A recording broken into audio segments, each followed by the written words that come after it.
Le corps utilise trois voies principales pour se débarrasser des toxines. Les reins, entre parenthèses le système urinaire, la peau et le système digestif, et on a aussi le foie. Les reins filtrent le sang, c'est connu. La peau libère certaines toxines par la transpiration. Le foie transforme les toxines pour les éliminer. La question qui se pose, que se passe-t-il quand on boit de l'acide lactique si ces voies d'élimination sont bloquées? Alors qu'on dit, lorsqu'une personne boit de l'acide lactique alors que les voies d'élimination du corps ne fonctionnent pas correctement, l'organisme entre dans un état de surcharge. Le corps, comme on l'a dit, dépend de trois sorties principales pour éliminer les toxines, les métaux lourds, les sels en excès, les enzymes nocives et les graisses accumulées. Premièrement, on a les reins. Les reins et le système urinaire. Les reins sont principal filtre du sang. Chez certaines personnes, ils ne fonctionnent qu'à 20 à 30%. Lorsque l'acide lactique libère les toxines du stock interne, les reins faibles ne peuvent pas les éliminer. Les toxines reviennent alors dans le sang, ce qui peut provoquer un épaississement du sang, un déséquilibre des charges électriques, une augmentation des enzymes hépatiques et parfois aussi une coagulation sanguine selon l'état de la personne. Quant au foie, le foie est le système digestif. Certaines personnes ont un système digestif long qui ne stimule pas suffisamment le foie pour libérer la bile. Or, la bile contient les déchets que le foie retire du sang. Il est alors nécessaire d'activer le foie et de favoriser l'écoulement de la bile à l'aide de stimulants naturels. En ce qui concerne la peau et les pores, entre parenthèses la transpiration. Donc, la transpiration est l'une des méthodes les plus efficaces pour éliminer les toxines.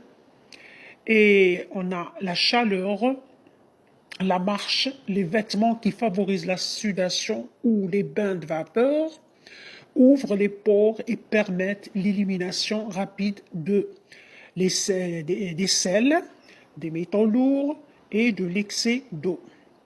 Mais chez les personnes fragiles ou souffrant de rétention d'eau, une libération trop rapide peut saturer le sang et augmenter la pression artérielle. Donc les habitudes qui aggravent la situation chez les personnes qui ne transpirent pas, qui ont un système digestif inactif et qui ont des reins faibles, qui consomment des aliments malsains, par exemple la farine blanche, le sucre, les boissons sucrées. Ici, l'acide lactique surcharge encore plus l'estomac et le sang déjà saturés. Il est donc préférable de consommer du lait qui contient un acide lactique naturel, léger et non saturé et qui n'aggrave pas l'accumulation des toxines dans l'organisme.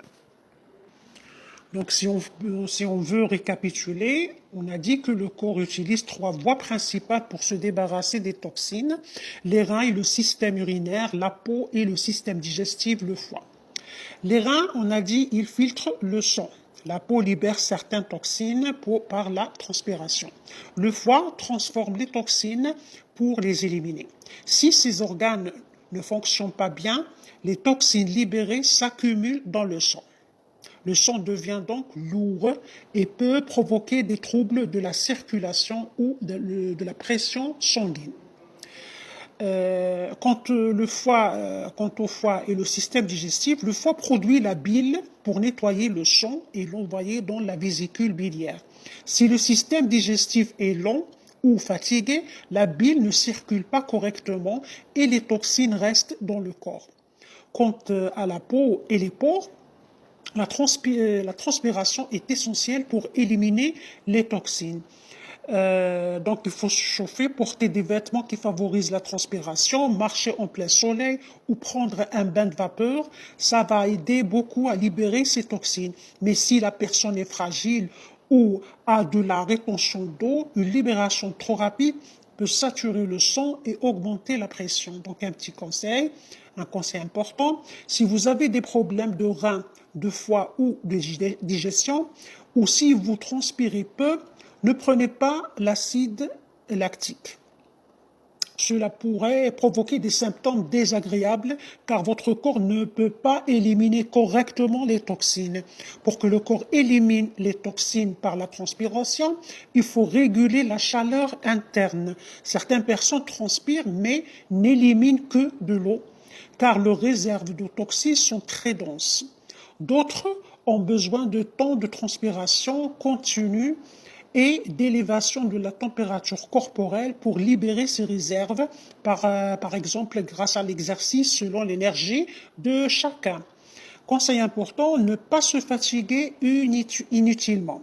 Le corps a besoin de minéraux pour fonctionner correctement. Marcher, transpirer et boire de l'eau est utile, mais il ne faut pas se dépasser.